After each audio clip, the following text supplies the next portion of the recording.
Bismillahirrahmanirrahim. Assalamualaikum warahmatullahi wabarakatuh. Perkenalkan, nama saya Dara Kurniadenanti, jurusan Pendidikan Agama Islam, semester 2, STAI Miftahul Huda, Pamanukan, Subang. Saya akan memenuhi tugas individu mata kuliah Tafsir Tarbawi oleh dosen pengampu Bapak Rosihan Anwar, MPD. Saya akan membahas Quran Surat Al-Ahzab ayat 21 yang berhubungan dengan metode pendidikan Islam. Terjemahan dari Quran Surat Al-Ahzab ayat 21 adalah sebagai berikut. Sesungguhnya telah ada pada diri Rasulullah SAW itu suri tauladan yang baik bagimu, yaitu bagi orang yang mengharap rahmat Allah dan kedatangan hari kiamat, dan dia banyak menyebut Allah. Penjelasan umum ayat di atas adalah Allah Subhanahu wa Ta'ala telah mengabarkan bahwa, wahai kaum muslimin, ketahuilah bahwa dalam diri Rasulullah SAW itu terdapat banyak qudwah sholihah, sisi keteladanan yang layak, seperti dalam perjuangannya, kesabarannya, dan keteguhan di atas prinsip Islam.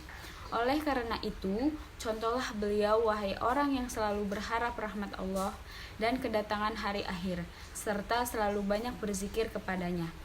Metodologi pendidikan dengan keteladanan berarti pendidikan dilakukan dengan memberikan contoh, baik berupa tingkah laku, sifat, berpikir, dan sebagainya. Banyak ahli pendidikan yang berpendapat bahwa pendidikan dengan keteladanan merupakan metode pendidikan yang paling berhasil. Hal itu karena dalam belajar, orang pada umumnya lebih mudah menangkap hal yang konkret ketimbang hal yang abstrak. Menurut tafsir Al-Jalalain, sesungguhnya telah ada pada diri Rasulullah itu suri tauladan bagi kalian, dapat dibaca iswatun dan uswatun yang baik, untuk diikuti dalam hal berperang dan keteguhan serta kesabarannya, yang masing-masing diterapkan pada tempat-tempatnya bagi orang.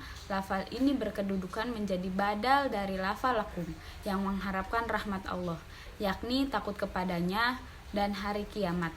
Dan dia banyak menyebut Allah, berbeda halnya dengan orang-orang yang selain mereka.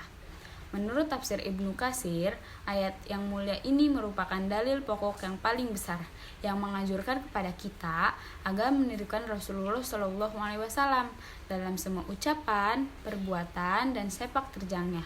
Karena itulah Allah Subhanahu wa Ta'ala memerintahkan kepada kaum mukmin agar meniru sikap Nabi SAW dalam perang Ahzab, yaitu dalam hal kesabaran, keteguhan hati, kesiagaan, dan perjuangannya, serta tetap menanti jalan keluar dari Allah Subhanahu wa Ta'ala.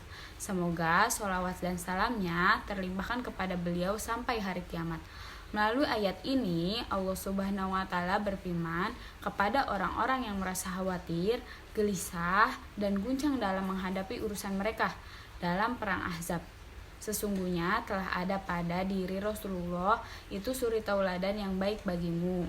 Al-Ahzab ayat 21, yakni mengapa kalian tidak meniru dan mengikuti jejak sifat-sifatnya. Dalam firman selanjutnya disebutkan, yaitu bagi orang yang mengharap rahmat Allah dan kedatangan hari kiamat, dan dia banyak menyebut Allah.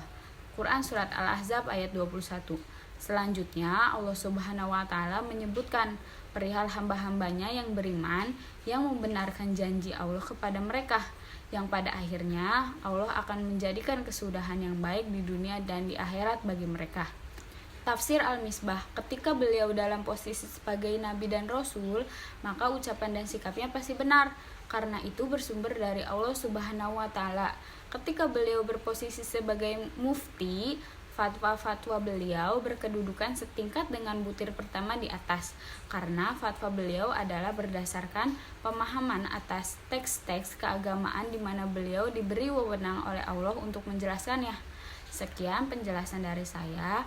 Mohon maaf jika ada kesalahan dan kekurangan. Wassalamualaikum warahmatullahi wabarakatuh. Terima kasih.